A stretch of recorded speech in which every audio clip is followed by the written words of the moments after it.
So the sports pages have sports stories rather, have also made the front pages. Not in our name. This is the GAA. Neutral GAA warns both sides in vote campaign. The GAA has warned its members that the organisation should not be used by either side of the abortion referendum campaign.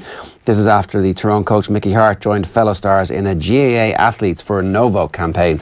Unbelievable cheekiness when you consider that the statement that Mickey Harte's group issued was all about GAA values and how we, and then as Malachy Clerkin points out in the back of the Irish Times today, he's got no entitlement to speak on behalf of the GAA. So you can imagine that Croke Park was pretty pissed off with the fact that Mickey Harte was coming out, and certainly in the language of the statement, GAA Athletes for No Vote, it did seem as if it was an official GAA statement, when of course it was anything but. Yeah, and as the Irish Independent points out as well, it was the ad was recorded in a GAA ground, which is significant enough, and I could certainly see why the GAA would react angrily to this. Yeah, because I mean, one of the things about the whole point of the GAA is supposed to be that it's non-political. Obviously, a bunch of politicians use the GAA for their own ends at various stages, and maybe this was only to be expected, but unbelievable cheekiness it seems. Van Graan defiant as Munster fall short again. This is Johan Van Graan says that he did the right thing by leaving Simon Zebo off, and that of course the impact that Simon Zebo has was the impact they expected them to have, just not that they were going to be so far behind before Simon Zebo came on. So we'll talk a bit more about that with Brian O'Driscoll. And then Wenger says hurtful fans played role in departure. Surely the lack of trophies over the last how many years played a role, though. I thought the fans in Man United, when they went through various kind of, I suppose, regimes subsequent to Ferguson, I thought the fans were very understanding, and Wenger got, you can't live on last week's dinner for the rest of your life, do you know what I mean? And I thought that the fans were very fair with him. There's an element of delusion, isn't there? Arsenal Fan TV, I think he's pissed off with, and this is his first ever opportunity really to go against them. Yeah. I mean, it's a clash of the intellectual heavyweights. He was also asked, would he like to stay in the game, and he said, I'm not tired, but obviously I have a big emotional attachment to Arsenal, so it would be difficult after 20 years, but I'd actually love to see him get the Ireland job, but I don't think that's going to happen. I think he'd be a great manager for Ireland. He'd be brilliant, yeah. At least we'd put the ball down on the ground a bit. He'd play some football, yeah. He'd probably be I never linked him with the Ireland job, even kind of in my wildest dreams. I would have thought that maybe the France job after the World Cup. I do think he may end up being an international manager more than a club manager at this stage. Yeah. Well, that would kind of suit him, wouldn't it? And the French job was obviously made for him after this World Cup. Absolutely. Kind of see Deschamps maybe using this as an opportunity to get back into club football. Great picture on the front of the Examiner this morning. Donncha Ryan consoling Keith Earls. Ryan's final word, how Donncha and Rog destroyed Munster's Champions Cup hopes. This is basically the point being made by Donald Lenihan that Rossing's defence bore all the hallmarks of Ronan O'Gara. He may be thousands of miles away in the South Island of New Zealand, but it's hard to escape the feeling that the defensive structure and organisation that he was so instrumental in bringing to the Parisian club came back to bite his beloved Munster on this occasion. Also Donncha Ryan, absolutely brilliant. The line-out completely destroyed by Racing. Line-out malfunction in Munster? Yeah.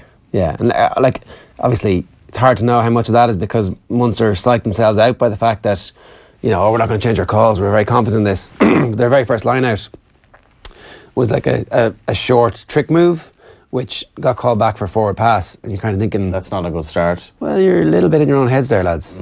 Give it to Peter Manny at the front. I mean, he always wins it. Give it to him at the front and see what happens. As somebody who only kind of partly follows rugby, say Munster won the game, would they have been hockeyed in the final?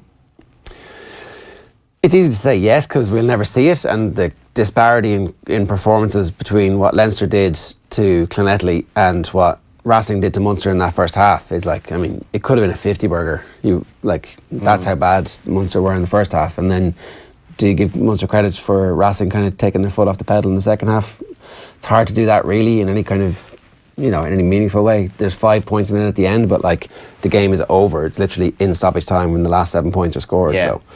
So, 12 points would have been a margin of defeat that flattered Munster. Even 12? Yeah, I think so. They were far worse than 12 points off. When the game mattered, Racing cards them open at will. So you would have to say, there's a huge gap at the moment between where Leinster are and where Munster are. You've got some of the other papers there?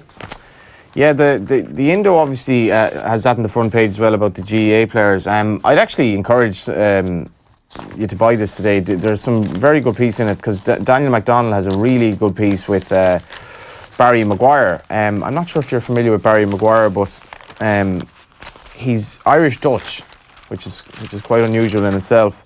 And there he is in the Limerick attire after the 1-1 draw against Shamrock Rovers, which, by the way, I mean, if we're talking about managers under pressure, how Stephen Bradley is holding on to that job at the moment is actually staggering. They lost 3 in a row and then they drew at home to Limerick, or the Whipping Boys.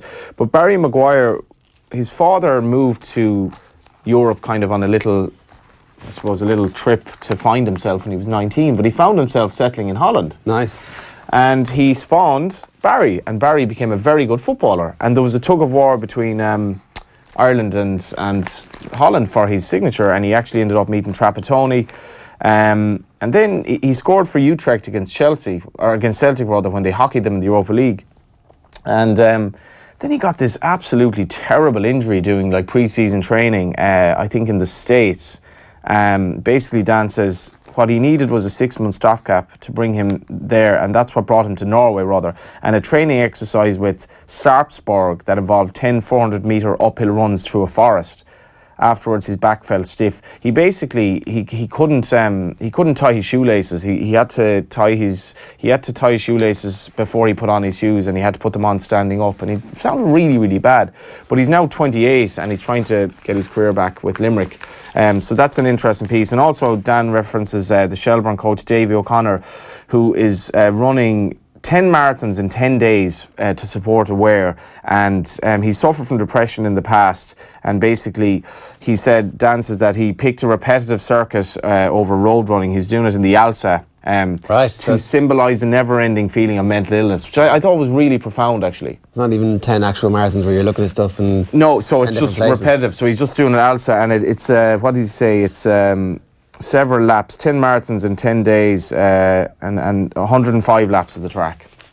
So that's amazing stuff, really. The Racing Post, obviously, a big week ahead. I believe the two of us need a bit of an upsurge in our racing investments at the moment. The final conflict is obviously the front, and this is Gordon Elliott against Willie Mullins. Now, Gordon Elliott is attempting to win it for the first time. He's usurped Willie in terms of Grand Nationals, and he's actually usurped in Cheltenham the last 2 years, but he hasn't actually won the trainer's title yet. He's expected to do it this week, but it's going to be very tough. But Townend, Resurgent Duvan, the pick of Star Trio leading champions charge. And then on page 3, David Jennings makes the case that surely Sam Crow has to show up in the champion hurdle on Friday. So that's against the senior